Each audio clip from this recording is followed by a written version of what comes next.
예수님께서 예루살렘에 들어가셔서 예루살렘 백성들에게 들려주신 비유입니다. 우리 방금 읽어 보았는데요. 그 비유라는 것은 어떤 일을 설명할 때 어떤 다른 것에 빗대어서 알기 쉽게 설명해 주는 것을 비유라고 합니다. 그래서 오늘 예수님께서 사실 포도원 농부 비유를 하시는데 참 그 농부들이 악하지요. 그 악한 농부입니다. 포도원의 그 악한 농부 이야기를 예수님께서 하시면서 사실은 이 포도원에 있는 악한 농부들을 누구를 빗대서 말씀을 하신 거냐 하면 그 당시에 예루살렘에 있는 예루살렘은 종교 도시지요. 그래서 예루살렘에 있는 그 종교 지도자들, 그 대제사장들, 그리고 또 서기관들, 서기관들은 율법 선생들입니다. 율법 선생들. 그리고 또 백성들의 백성들 중에 나이 많은 사람들을 장로로, 그때는 장로라고 부르거든요. 그 장로들. 주로 그런 사람들을 빗대서 염두에 두고 예수님께서 이 이야기를 하신 거예요. 이야기 우리가 그저 한번 읽어 보았으니까 어떤 내용인지는 다 알 줄로 제가 알고 다시 이 비유를 제가 다시 이야기는 하지 않겠습니다. 하여튼 이 농부들이 얼마나 악합니까?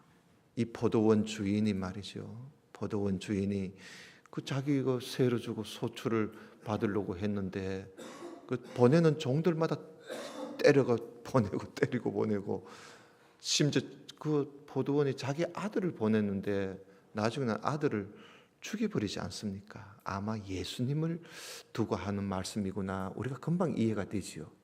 그리고 포도원 주인은 하나님이시겠구나. 우리가 읽어보면 다 알아요. 그 농부 그리고 그 종들은 하나님이 보내신 종들일 거고요. 그리고 그 농부들은 바로 그 하나님께로부터 포도원에 일하라고 맡겨준 그 당시 종교 지도자들이겠지요. 그러니까 이 이야기가 쉬운 이야기죠. 그래서 우리가 이 비유를 읽고 해석할 때는 너무 여기에 그 단어 하나에다가 어떤 의미를 두고 그러면 안 돼요. 어떤 분들 보면 이런 비유를 가지고 왜 포도원이냐, 왜 포도원이냐, 그런 또 포도원 가지고 한참 이야기해요. 그리고 또 종은 뭐냐, 왜 종이 3분밖에 안 보냈느냐, 그런 이야기까지 하고 자꾸 이 비유를 확대 해석해서 예수님이 말씀하신 그 의도는 어디가 뿌리가 없고 해석을 낳아서 엉뚱한 해석이 나오는 그런 일들이 참 많습니다. 이단들이 그렇게 많이 해요. 그래서 여러분 성경 읽을 때 비유가 나오거든요. 비유는 그 뜻이 딱 하나입니다. 의미를 딱 하나입니다. 그 한 의미를 가지고 예수님께서 비유하신 것이기 때문에 아주 단순하게 그렇게 봐야 되는 것이죠. 그래서 사실 이 예수님께서 이 비유를 하시면서 끝에 이런 말씀하세요. 자, 너희들이 생각해봐라. 만약에 너희들이 포도원 주인이라면 이 악한 농부들을 어떻게 하겠느냐? 아마 포도원 주인이 이런 농부들은 가만 안 놔둘 거야.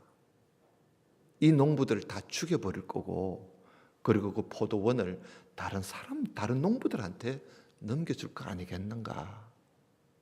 예수님께서 그 이야기를 하시고는 이 예수님께서 그 하시고자 한 말씀이 바로 20장 17절이에요. 그 17절 보면은 저희를 보시며 가라사대 그러면 자 기록된 바 성경에 기록되어 있다는 것이요. 건축자들의 버린 돌, 건축자들이 버린 거야. 그 버린 돌이 모퉁이의 머릿돌이 되었다라는 말씀이 있다. 그 말씀대로 사람들이 버렸는데 그것이 모퉁이의 머릿돌이 되었다. 그 예수님을 두고 하는 이야기입니다. 그 당시 종교 지도자들이 예수님을 버린 거거든요. 버리고 죽였어요. 그런데 그 예수님이 교회의 머릿돌이 됐었거든요. 이 말씀이 이루어지는 것이다 하는 이야기지요. 그러면서 예수님께서 안타까운 말씀을 그 18절에 하세요.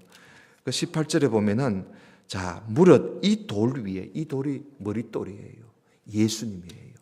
예수님 위에 떨어지는 자는 깨어지겠고, 또 만약에 이 돌이, 이 머릿돌이 사람들 위에 떨어지면 저들은 완전히 가루가 되어버리고 없어질 것이다. 무슨 말씀입니까? 예수님으로 인해서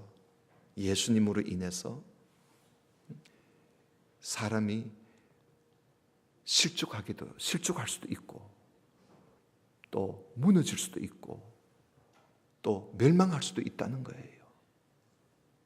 그 예수님을 모르고 죽이고 버리고 했다가 그것으로 인해서 깨어지고 또 박살이 나고 만다 하는, 그래서 이 종교 지도자들이 사실 그 예수님을 믿지 못하고 예수님을 받아들이지 못함으로 말미암아 그들이 완전히 하나님으로부터 쫓겨나 버리는 거예요. 그런 말씀을 하시면서 그 당시에 그 종교 지도자들이 너무나 악하다는 거예요. 예수님께서 사실 이 말씀을 하시게 된 것은 예수님이 예루살렘에 들어오셔서 성전에 들어가시니까, 성전이요, 그 하나님의 집이잖아요. 성전은 하나님의 집입니다. 예수님도 내 집은 그랬거든요.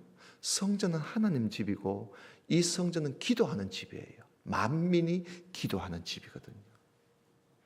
하나님 앞에 기도하고 예배하는 곳이 이 하나님의 집이 성전이. 그런데 거기에 예수님이 들어가 보시니까 장사꾼들이, 성전 뜰에 장사꾼들이 앉아서 장사하고 있는 거예요. 그럼 뭘 장사하느냐 하면 하나님 앞에 제물을 바치는데, 그 제물을 바치는데 그 먼 거리에서 그 제물을, 양을, 소를, 새를, 그 염소를 끌고 오려면 그 힘들잖아요. 그 돈만 들고 와서 성전 뜰에 와서 염소 양 파는 사람한테 가서 돈 주고 그거 사가지고 곧바로 바치면 제일 쉽잖아요. 그렇게 편의를 제공한다는 명목 하에 성전 뜰에 염소 장사, 양 장사, 새 장사들이 앉아 있었던 거예요. 그리고 또 하나님 앞에 헌금을 하려면 이 세상에 그 당시에 로마지요. 그 세상에 사람들이 서로 주고받고 사고 팔고 하면서 그 사람들이 만지작거렸던 그 돈에는 온갖 부정도 있고 사기도 있고 하니까 이 더러운 세상 돈을 어떻게 하나님 앞에 바치겠느냐. 그래서 이들은 하나님 앞에 바치는 성전 돈이 따로 있었어요. 성전 돈이에요. 성전에 바치는 돈. 그래서 그 세상 돈을 가지고 오면 성전에 바치는 돈을 하고 바꿔줍니다. 돈을 바꿔주는 거예요. 근데 이걸 그냥 1,000원이면 1,000원으로 바꿔줘야 되는데 꼭 거기에다 얼마 붙여서 바꿔주거든요. 그래서 10,000원 가져오면 12,000원 붙여서 받아서 바꾸고, 그렇게 해서 돈을 낭가먹는 거예요.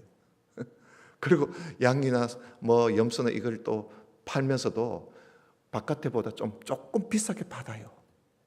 이렇게 해서 그 수익금을 가지는 거예요.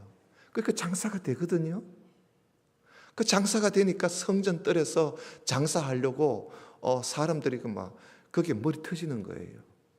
그래서 성전 뜰에서 장사하기 위해서 또 대제사장한테 잘 보여야 되거든. 그 대제사장한테 잘 보이기 위해서 대제사장 주머니에다가 돈을 또 이래 집어 넣어 주는 거예요. 그래서 자리 하나 얻는 거야. 요즘 우리 세상하고 똑같은 거예요.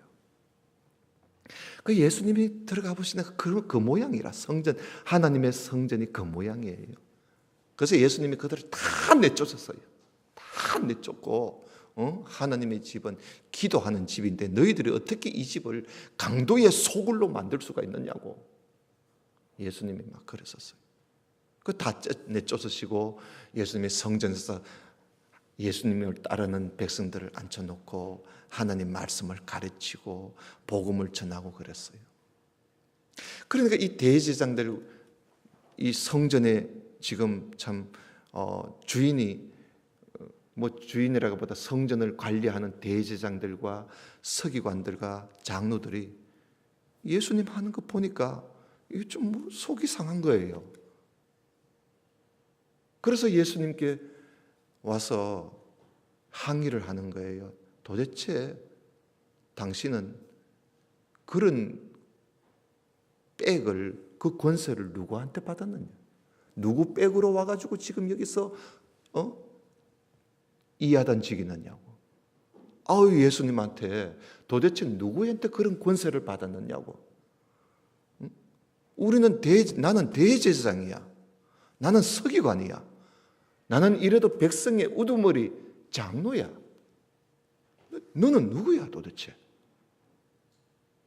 이러면서 예수님께 당신은 어디서부터 그런 권세를 얻어서 와서 이렇게 하고 있느냐고 항의를 하게 된 거예요.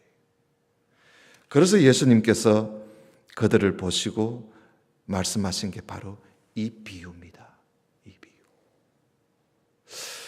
그래서 예수님께서 이 비유로 말씀을 하시면서 오늘 여기 우리가 보니까 이 예수님과 논쟁을 하는 이 종교 지도자들이 예수님께 몇 가지를, 예수님이 하는 일마다 사사건건 와서 예수님을 향해서 대항을 하고 논쟁을 하고 따지고 그러는 거예요. 그런데 심지어 이들은요, 그런 예수님을 죽이려고 해요. 죽이려고.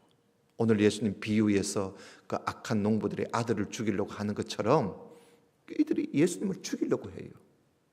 그런데 성전에서 말씀을 가르치니까 많은 사람들이 예수님께 와서 말씀을 잘 배우니까 백성들이 또 겁이 나가 못 죽이는 거야.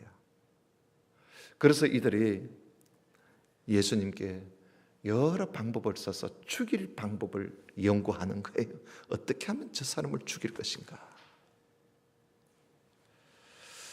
그래서 이들이 질문을 던지는데요, 20장에 보면은 몇 가지 질문이 거기 나와요.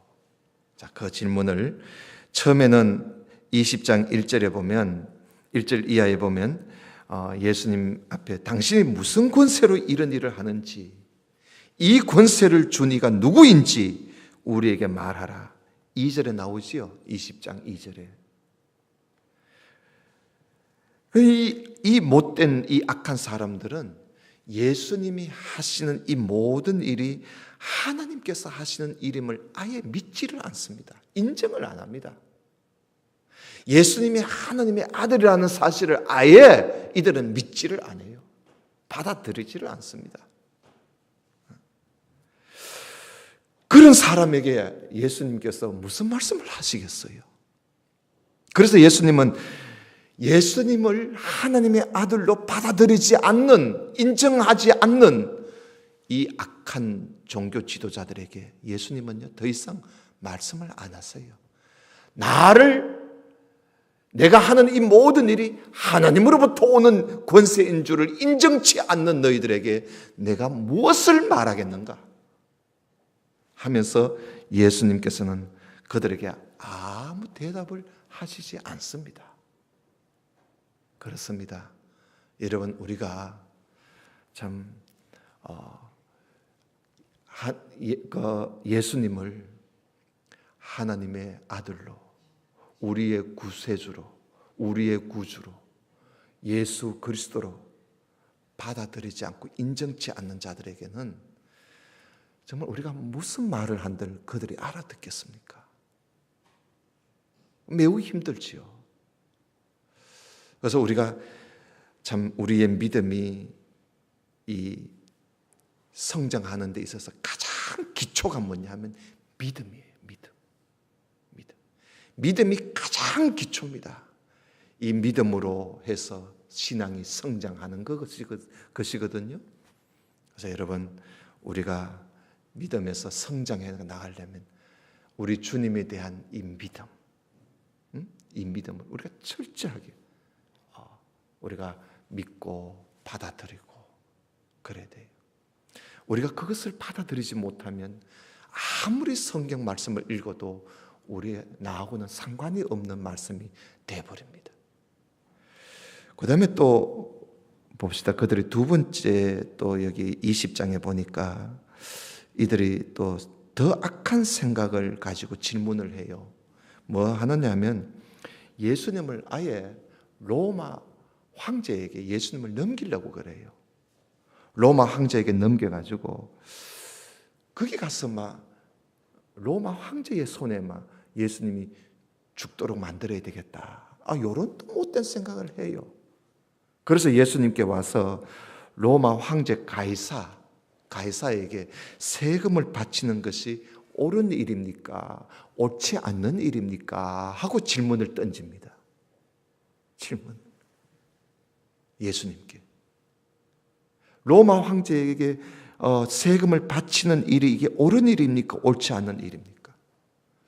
이들은요, 예수님이 옳지 않는 일이다 하고 대답할 줄 알았어요. 그래서 그 문제를 가지고 예수님께 간 거예요. 그 예수님이 옳지 않는 일이다 이러면 이제 그 말 딱 꼬투리 잡아가지고 로마 당국에 고발을 하는 거예요. 고발하면 예수님 붙잡혀 가겠지요. 그렇게 해서 예수님을 죽이려고 생각했던 거예요. 그러나 만약에 예수님이 세금 바치는 거 괜찮아, 바쳐야지. 만약에 예수님이 옳다고 이야기한다면 이들은요, 그러면 예수님을 저 유대교에 고발을 해가지고 유대법으로 예수님을 다룰 생각을 했던 것이죠. 그러니까 예수님을 함정에 빠뜨리려고 생각한 거예요. 그런데 예수님이요, 대답을 뭐라고 하시는지 아주 명답을 해요. 25절을 좀 보십시다. 25절. 예수님이요, 은으로 된 동전 하나를 보여주시면서 그 동전에, 우리나라 동전에도 우리나라 옛날 사람의 그 얼굴이 그려져 있고 그러잖아요. 아마 이 동전에도 그 로마 황제의 얼굴이 이래 그려져 있었는가 봐요. 그리고 그 밑에다가 이름이 적혀져 있겠지요. 글자가 적혀져 있겠지요. 예수님이 그걸 보여주시는 거예요. 자, 이 동전에 새겨진 이 얼굴과 그리고 이 동전에 새겨진 이 글이 이게 뭘 의미하느냐. 이 얼굴은 가이사의 얼굴이고 그 이름, 그 글은 가이사라는 이름이 아니냐 이거예요. 자, 그러면 이거는 가이사의 것이라는 거예요. 로마 황제의 것이 아니냐. 그러면 가이사의 것은 가이사에게 바치면 되고 하나님의 것은 하나님께 바치면 될 거 아니냐. 예수님께서 아주 아주 명답을 했어요. 이들이 예수님에 대해서 어떻게 참 그들도 나름대로 계획을 많이 세우고 나왔는데 예수님 그 말 한마디에 아무 말도 못합니다. 아무 말도 못해요. 여러분, 참 예수님께서 그 대답하시는 거 보면 정말 지혜로우신 분이에요. 정말 지혜로우신 분이에요. 가이사의 것은 가이사에게 바치면 되고 하나님의 것은 하나님께 바치면 된다. 여러분, 말이라는 게 이렇게 중요합니다. 말 한마디. 그래서 여러분, 우리가 참 하나님 말씀을 많이 듣고 배우면요, 우리도 지혜로워져요. 성경에 보면요, 마지막 때에 우리 믿는 사람들이 핍박을 받고 박해를 받고 고난을 당할 때가 온다 그랬어요. 그때 우리 주님이 말씀하시기를, 그때 너희들은 내가 잡혀가서 무슨 말을 할까 고민하지 말래요. 아이고, 내가 저 잡혀가서 내가 무슨 말을 할까, 그 고민하지 말라는 겁니다. 왜냐? 그때마다 성령이 내가 말할 바를 가르쳐 준대요. 믿습니까? 예, 우리 걱정할 거 없어요. 우리가 하나님 말씀에 꼭 붙잡혀 살면요, 어려운 일에 우리 부딪혔을 때, 어떤 코너에 몰렸을 때요, 그 성령이 우리에게 지혜를 주었어. 우리가 그 말 한마디로 인해서 우리 그 위기에서 이겨갈 수 있도록 성령이 도와준다는 거예요. 그럼 오늘 여기에도 보세요.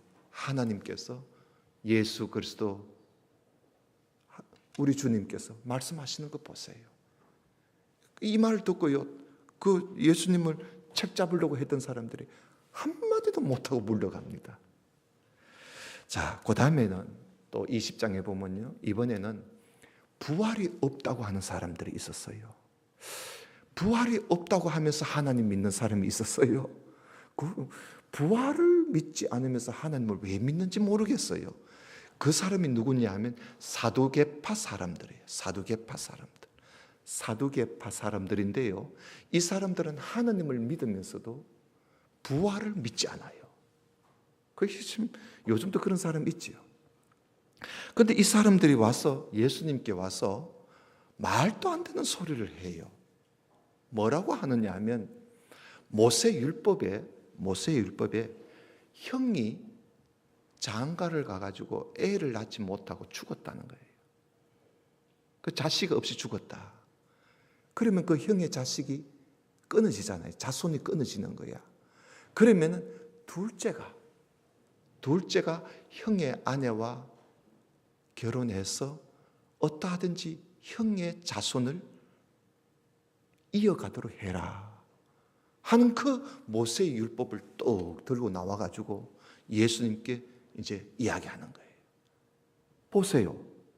모세가 그런 이야기 했는데, 그러면 만약에 큰 마지가 그렇게 장가가 가지고 애 없이 죽어버렸다.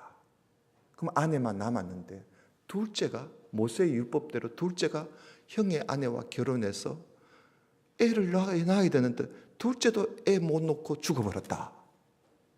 그러면 셋째 동생이 그 큰 형의 아내와 결혼을 해서 또 살면서 또 애를 낳아야 되는데 애를 낳지 못하고 셋째도 또 죽어버렸다. 그 넷째, 다섯째, 여섯째, 일곱째 형제가 모두 다 큰 형의 아내와 살면서 큰 형의 자손을 이어가야 되는데 하나도 그렇게 하지 못하고 죽어버렸다. 다. 자, 그러면 부활이 있다고 자꾸 이야기하는데, 그러면 좋다. 부활이 있다면 나중에 이들이 다 부활했을 때 도대체 이 큰 형의 이 부인, 아내는 누구의 아내가 되어야 하느냐? 7 형제가 모두 다 이 아내를 다 데리고 살아왔는데 이 아내는 도대체 누구의 아내가 되어야 되겠느냐? 그러니 부활이 있다면 이게 골치 아프다는 거예요. 그러니 이것은 부활이 있다고 해서는 안 된다. 부활이 없다는 거야. 이런 논리로 예수님께 따지는 거예요. 여러분 어때요? 여러분 부활하면은 여러분 또 일찍 돌아가신 남편하고 또 같이 살 생각을 하고 계십니까? 일찍 돌아가신 부인과 다시 살 걸로 생각해요? 예수님께서 말씀하시기를요, 오늘 말씀에 34절 보세요. 34절에 보면 예수께서 이르시되 이 세상에, 이 땅이지요. 이 세상의 자녀들은 장가도 가고 시집도 가지만 저 세상과 및 죽은 자 가운데서 부활함을 얻기에 합당히 여김을 입은 자들은 장가 가고 시집 가는 일이 없다고요? 없다는 거예요. 없대요. 그리고 36절에 저희는 다시 죽을 수도 없나니 이는 천사와 동등되고 부활의 자녀로서 하나님의 자녀라. 천사와 같다는 거야. 그리고 하나님의 자녀야. 그리고 37절 봐요. 죽은 자의 살아난다는 것은 모세도 가시나무 뜰기에 관한 글에 보였으되 주를 아브라함의 하나님이요 이삭의 하나님이요 야곱의 하나님이시라 칭하였나니 하나님은 죽은 자의 하나님이 아니고 산 자의 하나님이시다. 그러니까 우리는 다 산다는 거예요. 하나님은 죽은 자의 하나님이 아니고 부활한 성도의 하나님이시다는 거예요. 그래서 하나님에게는 모든 사람이 살아나느라 하나님에게는 모든 사람이 살아있는 것이지 죽은 게 아니에요. 그래서 우리 믿는 사람은 죽어도 살겠고 그러는 거예요. 우리는 죽어도 사는 거예요. 하나님은 산 자의 하나님, 부활하신 자의 하나님이시지 죽은 자의 하나님이 아니시라는 거예요. 그래서 이렇게 예수님이 부활에 대해서 분명하게 답변을 해 주셨어요. 자, 그리고 또 오늘 20장에 보면 또 사람들이 또 한 가지 오해를 하고 있었는 게 뭐냐면 예수 그리스도는 다윗의 자손이다. 다윗의 후손이다. 물론 예수님이 그 요셉의 자손이니까 다윗의 자손이 맞아요. 근데 사람들이 생각하기를 예수님은 혈통적으로 다윗의 혈통에서 태어난 다윗의 자손으로만 그렇게 알고 있었던 거예요. 그 혈통적으로만 영적인 하나님의 자녀로는 생각하지 않고 그래서 다윗의 혈통에서 태어난 한 인간 예수로만 알고 있었던 거지요.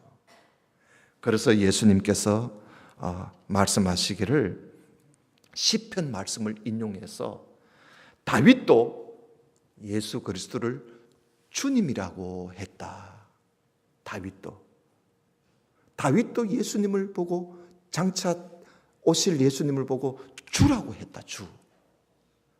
그러니 예수님이 다윗 너희들이 생각하는 혈통적으로만 다윗의 자손이 아니라는 거지요.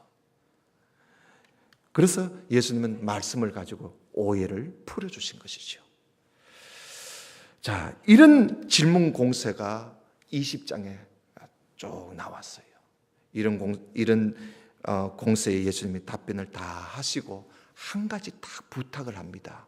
우리 오늘 그 한 가지를 꼭 기억해야 돼요. 그 한 가지 46절을 한번 보십시다. 46절에 보면 긴 옷을 입고 다니는 것. 가운이겠지요. 그죠? 긴 옷을 입고 다니는 것을 원하고 그걸 좋아하고 말입니다. 시장에서 문안받는 거, 인사받는 거. 시장에서 사람들한테 인사받는 거. 또 회당의 상자, 회당의 높은 자리에 앉기를 좋아하는 사람. 잔치에 가가지고 거기에서도 높은 자리에 앉기를 좋아하는 서기관들을 주의해라, 삼가라, 주의해라. 예수님이 이 말씀을 하세요. 자기를 나타내기를 좋아하고 높아지기를 좋아하고 그래서 높아지기를 바라는 그런 외식자들을 주의하라는 거예요. 주의해라. 왜냐하면 이 사람들은 마음이 악해서 악한 마음과 악한 생각을 가지고 나타나서 어떠하든지 그 착한 성도들을 미혹해서 넘어뜨리려고 하는 것이 이들이라는 거예요. 여러분, 악한 사람들은요 언제나 질문을 던져요. 여러분, 사탄이 말이죠 하와를 무너뜨릴 때 어떤 방법을 씁니까? 질문을 던지는 거예요. 하나님이 이 모든 실과 이거 먹지 말라고 하시더냐? 질문을 던지는 거예요. 질문을 던져서 그 질문에 대답하는 말을 딱 들어보고 거기에서 딱 공격할 이 틈이 있으면 그대로 잡아먹어버리는 거예요. 이게 사탄이에요. 악한 자들의 속성이 그래요. 사탄의 속성이 다 그렇습니다. 오늘날에도 악한 자들은 그래서 우리들에게 뭐 그렇겠냐? 이렇겠냐? 저렇겠냐? 하고 자꾸 질문을 던져요. 그럴 때 여러분 대답을 하기가 힘들거든 하지 마세요. 괜히 잘 모르다가 대답을 했다가 그 약점이 잡히면요 공격해요. 이런 악한 자들이 지금도 얼마나 많이 있는지 몰라요. 주로 이단들이 오면요 질문을 던져요. 질문을. 당신 구원 받았습니까? 예. 언제 받았습니까? 하면은 막 할 말이 없는 거야. 그렇잖아요. 당신 구원 받았습니까? 예, 구원 받았지요. 예수 믿고 구원 받았지요. 언제 받았습니까? 이러니까 할 말이 없는 거야. 그러면 또 뭐라고 묻는지 알아요? 당신 생일 언제입니까? 생일 알고 있습니까? 알고 있지요. 그럼 당신이 육신적으로 태어난 생일은 알면서 하나님의 자녀로 태어난 그 구원을 날짜를 당신이 모르고 있다니 말이 됩니까? 이러면 할 말 없는 거야. 그러면 이제 또 나와요. 그러면 당신은 구원에 대해서 모르고 있는 거예요. 그리고는 이제 공격을 하는 거예요. 이렇게 해서 사람을 헷갈리게 만드는 게 이게 이단 구원파들이 하는 짓이거든요. 그래서 여러분 이런 질문을 던져서 우리를 현혹시키는 자들이 미혹시키는 자들이 이런 많습니다. 자, 그러면 우리는 어떻게 해야 할까요? 우리는 실력을 갖추어야 돼요. 성경 말씀을 잘 배워서 사람을 분별할 줄 알아야 되고요. 그리고 그들의 말에 우리가 대답할 수 있는 실력을 우리가 갖추어야 돼요. 그래서 오늘 우리 성도님들 열심히 말씀 잘 배우고 또 여러분들 열심히 듣고 그래서 하나하나씩 바르게 알고 또 정확하게 알았어. 그리고 또 이걸 느릿하게 죽을 때까지 알려고 하지 말고요. 빨리 알아야 돼요. 빨리 알았어. 사탄은 우리 머리 꼭대기에 앉아 있거든요. 사탄은. 그래 우리가 얼마나 많이 알아야 되는가. 확신에 거하도록 우리는 알고 실력을 갖추어서 대적할 수 있는 그런 우리가 되어요. 하나님은 그렇게 준비하는 자에게 성령이 도와주시고 성령이 지혜를 주시고 은혜를 주시는 겁니다. 우리 모두가 다 이런 자들을 조심하고 정말 우리가 세상이 다 그래요. 우리 성도님들 한 주간 살면서 앞으로 살아가면서 조심합시다. 그런 사람 만나지 않도록 조심하시고 그리고 그런 사람의 공격에 여러분 대답할 수 있는 실력을 갖추시고 그렇게 해서 언제나 넘어지지 말고 든든히 서가는 우리 성도님 되시기를 주님 이름으로 축원합니다. 기도드립시다. 하나님 아버지 감사합니다. 오늘 주님의 날에 우리 모여서 우리 모든 성도들이 함께 모여 아버지 앞에 예배를 드리며 말씀을 들으면서 오늘 하루 우리가 이렇게 즐겁고 기쁘게 주님과 함께 이 날을 지냈습니다. 이제 우리가 또 교회 밖을 나가서 가정에서 또 사회에서 직장에서 일터에서 우리가 살아갈 텐데 하나님 사탄은 어떠하든지 우리에게 틈을 노리고 우리를 너무 떠리려고 하는 이런 악한 자들이 얼마나 많은지요. 아버지 하나님, 우리가 이 세상에 살아가면서 그들을 분별할 수 있는 분별력을 주옵시고 그들을 대적할 수 있는 실력을 우리에게 허락해 주옵시고 그들에게 지혜로운 말 한마디를 우리가 할 수 있도록 하나님 우리에게 지혜를 주옵소서. 무엇보다도 우리가 그들에게 그들의 미혹에 넘어뜨림을 당하는 일이 없도록 우리 모든 성도들을 우리 하나님 지켜 주시옵소서. 함께하여 주심을 감사하오며 예수님 이름으로 기도드리옵나이다. 아멘. 이제는